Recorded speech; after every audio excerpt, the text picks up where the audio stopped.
Всем привет! Цель мужчины в отношении вас.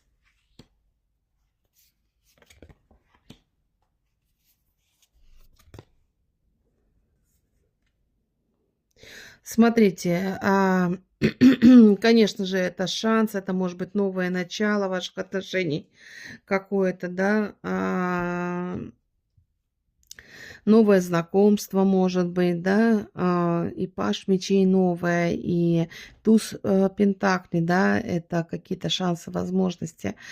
Но восьмерка кубков, конечно, может говорить о приходе, об уходе, о качелеобразных отношениях, о неуверенности этого человека. Тут нужно об обманах этого человека, то есть о недосказанностях. Он может создавать качелеобразные отношения, уйти и, допустим, через неделю, месяц, 2 недели, 2 месяца возвращаться. То есть тут вот я бы не сказала, что это серьезные отношения, да.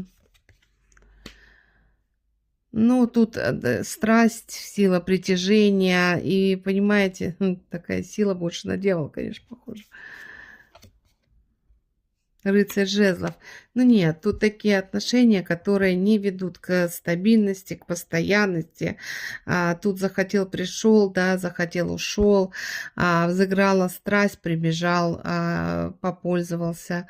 То есть цель мужчины не определена как стабильная, прочная. Тут именно, наверное, больше страстные какие-то вот такие вот. Вспышка эмоций, вспышка желания, страсти, и мужчина у ваших ног.